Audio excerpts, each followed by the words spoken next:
Olá, seja muito bem-vinda, muito bem-vindo a mais um episódio do podcast Mulheres que Correm com os Lobos. E hoje a gente entra no 14º capítulo. Gente, tá acabando, depois desse só tem mais um capítulo. Particularmente, para mim, esse capítulo que chama La Selva Subterrânea, a iniciação na floresta subterrânea, foi o capítulo mais difícil. É um capítulo longo.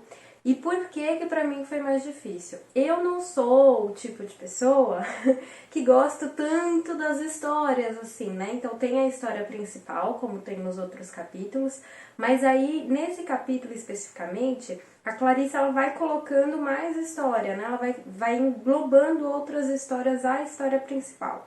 Então isso pra mim dificultou um pouco, mas pelo meu jeito, né, um pouco mais objetiva, meu jeito de ser mesmo, meu jeito de ver as coisas. Então pra quem gosta de mais história e tal, pode achar bem legal esse capítulo. Claro que a parte de conteúdo é maravilhosa, né? Só pra variar, a parte de conteúdo é boa. É um capítulo que fala sobre toda a vida da mulher, né? Não fala especificamente de uma parte, como os outros capítulos que falavam de alguma parte, né? Da dor, da braveza, de encontrar os ossos, do relacionamento amoroso, enfim. Não é desse tipo. Na verdade, é um capítulo que vai falar de todas as passagens da vida da mulher. Mas antes da gente adentrar aí ao capítulo 14, vamos falar um pouquinho do capítulo 13. O capítulo 13 foi sobre as cicatrizes, sobre os machucados que a gente tem e como é que a gente vai lidando com isso, né? Que mesmo quando a gente lida, mesmo quando a gente coloca pra fora, essas cicatrizes elas ainda vão existir. O machucado aberto não mais, mas as cicatrizes elas vão continuar existindo.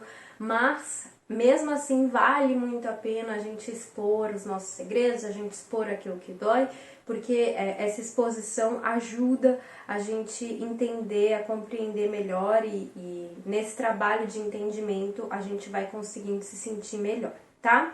Bom, primeira coisa que vamos falar, né, sobre esse capítulo, o capítulo 14, é sobre os pactos que a gente cria ao longo da vida. A gente vai criando vários pactos pra gente ser aquilo que a gente não é, né? Então, a gente vai deixando a nossa mulher selvagem de lado e a gente vai criando um pacto com uma mulher um pouco mais frágil, uma mulher, né, aquela que precisa ser salva, aquela que precisa, enfim, receber só flores e chocolate, aquela que não tem condição de se virar sozinha, né? E a gente vai aprendendo a ser esse tipo de mulher e vai deixando a parte mais selvagem para trás, porque socialmente falando, isso é melhor, né? Muito mais bem que isso, vivemos numa sociedade patriarcal. E também, de certa forma, a gente quer atender as expectativas, né? A gente aprende isso, a gente aprende que o nosso valor vem daí. Então, é uma coisa que a gente vai quebrando ao longo do tempo.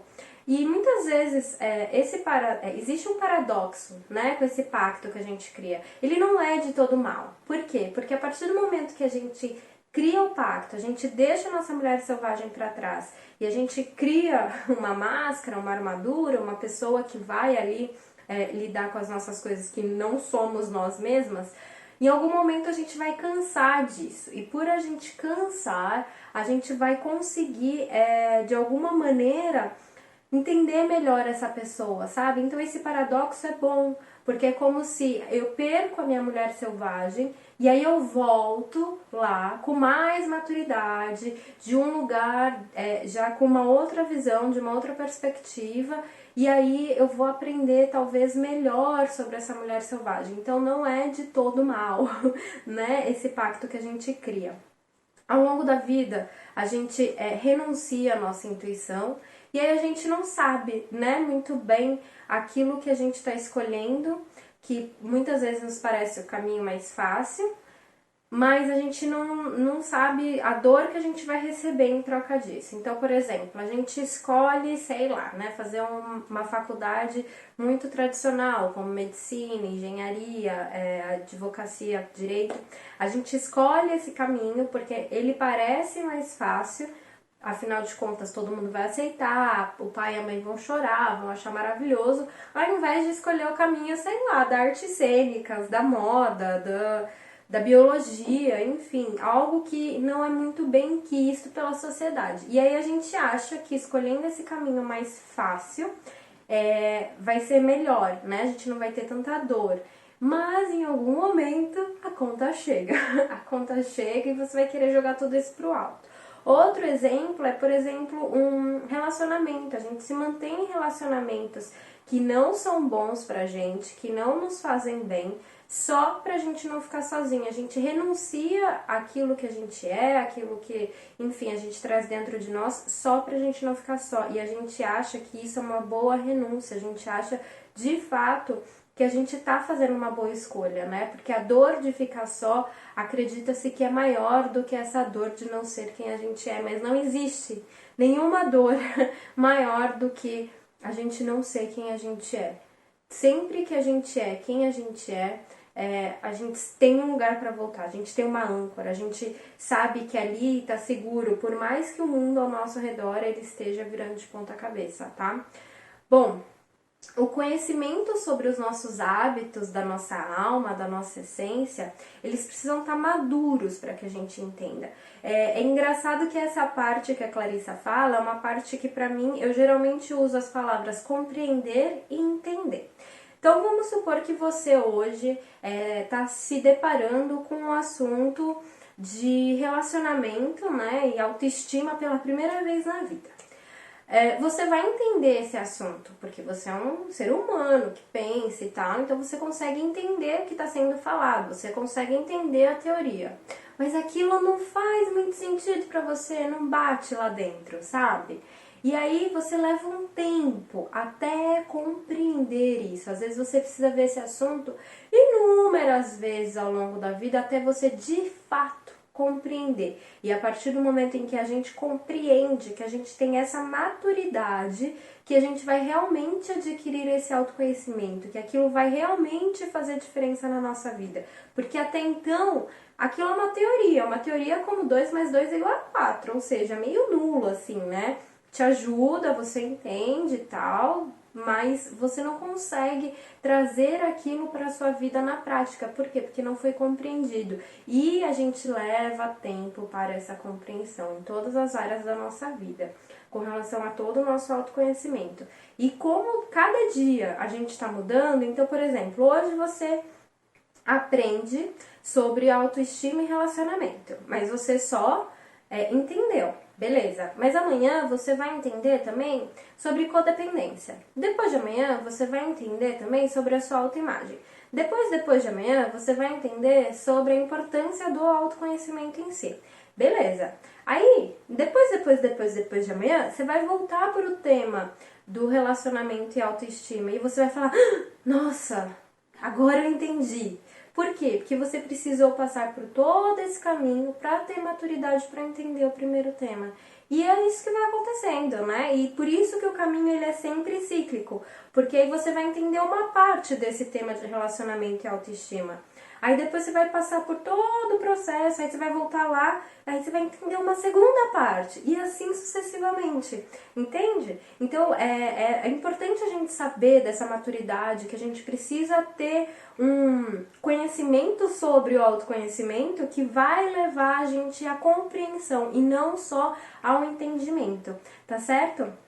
No fundo, a gente sabe, né, que a gente precisa desse esforço, a gente precisa procurar por essa transformação, mas a gente quer aquela coisinha lá das 5 dicas de como resolver fácil, e a gente sabe que essas dicas elas não vão ajudar. Por quê? Porque você vai entender essas dicas, mas você não vai compreender, porque a compreensão ela leva tempo, né? Então essas dicas elas vão entrar por um ouvido e sair por outro. Elas podem durar uma semana, um mês, mas elas não vão ter uma base forte, provavelmente. E aí você vai voltar pro começo e ir frustrada, achando que você que não consegue entender a situação. Na verdade, você entendeu, você só não compreendeu. Legal? Bom, a Clarissa também fala que que é importante que a gente chore. Sabe aqueles choros, aquelas crises de choro que você tem, que você... e aí você nem consegue mais parar de chorar? Então, é importante, isso ajuda a limpar, isso cria uma ligação com o agora, isso cria uma ligação com a gente mesma, que meio que blinda a gente de pensamentos muito, muito loucos. Então, esse chorar compulsiva, ele traz presença, e é uma presença necessária. Se você tá lendo o livro, se você já leu, você vai compreender o que o choro também representa na história desse capítulo, né? Então o choro, ele afasta o diabo. E o choro pra gente também pode afastar esses pensamentos que não fazem o menor sentido, tá? É importante a gente lembrar que o choro, ele faz bem, mas ele não resolve a situação. O que resolve a situação? Aprender sobre ela e colocar em ação. Aprender e colocar em ação. Aprender e colocar em ação.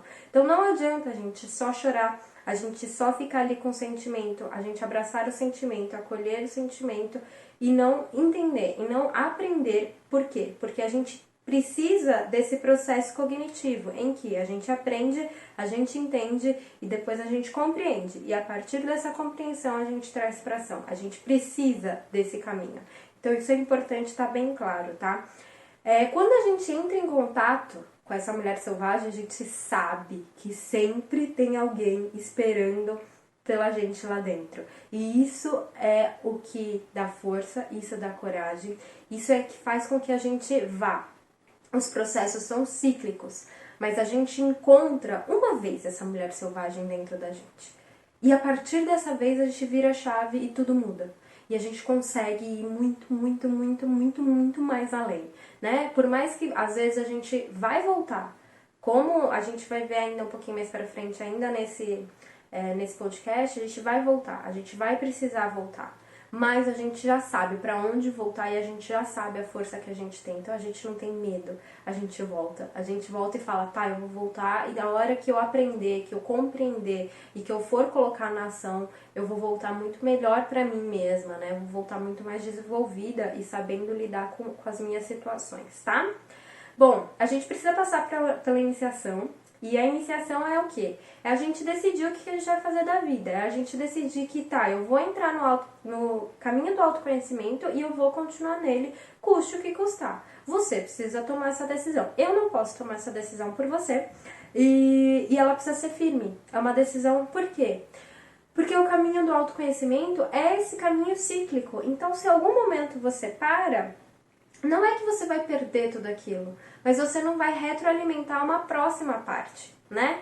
Então você precisa decidir e ter essa coisa que você realmente quer, que isso realmente é importante pra você e que realmente vai fazer diferença na sua vida, independentemente se vai causar dor, se você vai estar bem, se você vai estar mal. Quando a gente entende que o autoconhecimento, ele, num olhar mais distante, numa perspectiva maior, mais ampla, ele sempre nos traz o melhor, isso fica mais fácil, tá? À medida que a gente vai entrando nesse caminho de autoconhecimento, que a gente vai entrando no nosso inconsciente, que a gente vai voltando pra dentro, a gente vai percebendo que aquilo que um dia a gente tinha achado que era o máximo, aquele cargo que a gente queria, aquele casamento dos sonhos, aquilo não é mais suficiente, né? E aí a gente vai precisando ir mais fundo para entender o que é suficiente pra gente. Isso que eu vou falar agora, gente, é muito importante, porque eu vejo que muitas pessoas, elas acham que pra gente se autoconhecer, a gente precisa se afastar do que tá acontecendo. Mas não, muito pelo contrário. O autoconhecimento na prática, no aqui e no agora, é ele que é sólido, é ele que dá sustentabilidade. Porque quando a gente vai fazer um retiro e a gente faz o autoconhecimento todo lá, na hora que a gente volta desse retiro, a gente fica perdido. Por quê? Porque aquele retiro não era o mundo real. O mundo real é aquele que você vive todos os dias. Então é importante que você tenha isso em mente, de ficar atenta no seu autoconhecimento dentro da sua própria rotina, tá? Uma coisa que eu quero indicar, né? Porque esse capítulo, a Clarissa, ela fala muito do diabo, o quanto o diabo ele atenta, o quanto o diabo ele vem tentando fazer com que a gente se sinta menos, né? Ele impede que a mulher vá conquistar seus objetivos, ele cria obstáculos, ele difama, usa uma linguagem muito feia, muito dura, cruel. A gente encontra essas pessoas ao longo do nosso caminho. Muitas vezes essas pessoas somos nós mesmas, são as nossas mentes falando com a gente mesma. Então eu sugiro, né, como sugestão, que vocês leiam o livro do Napoleão Hill, em que ele entrevista o diabo e que ele tem uma conversa com o diabo. Esse livro é muito interessante porque dá pra perceber como o diabo, qual que é essa lábia. E aí ele meio que complementa o que a Clarissa tá falando no livro Mulheres que Correm com os Lobos, tá? A partir de um momento, a mulher ela procura pelo predador, porque ela sabe que através desse caminho de procura do predador, ela vai encontrar a cura, então ela não mais foge dele. Ou seja, se você estiver perdida aí na sua vida, se você não sabe muito bem o que fazer, se você não sabe muito bem quem você é, procure pelo seu diabo aí dentro, tá? Procura por essa parte de você que fala mal, que fala que você não vai conseguir, enfim. Ou a pessoa ao seu redor que fala esse tipo de coisa. Isso pode ser um caminho muito interessante. Outra coisa importante, é importante ter fé em algo ou em alguém nesse caminho. Nem todo dia você vai acordar bem, nem todo dia você vai querer autoconhecimento, nem todo dia você vai falar, nossa, que maravilha, vou me autoconhecer. Não, não vai. E para esses dias é importante que você tenha uma âncora que seja em você mesma, que seja em algo exterior ou alguém que te ajude para te trazer para o centro, tá? E tá tudo bem que a gente não esteja bem todos os dias. E para finalizar esse capítulo, a vida normal acontece aqui fora, né? Mesmo quando a gente está procurando todos esses caminhos dentro da gente. Então não vai ter um momento específico em que eu vou poder parar para olhar para as minhas emoções, para os meus sentimentos e para o que está acontecendo. Não. A gente vai ter que fazer isso enquanto tudo na nossa vida está acontecendo. Isso faz parte da nossa rotina, isso faz parte da nossa vida, tá bom? Nossa, esse ficou um pouco mais longo que os outros, mas é porque o capítulo também ele é o maior capítulo do livro. Eu espero que você tenha gostado e a gente se encontra no próximo e no último capítulo de Mulheres que Correm com os Lobos. Muito, muito, muito obrigada, um grande beijo e até mais. Tchau, tchau!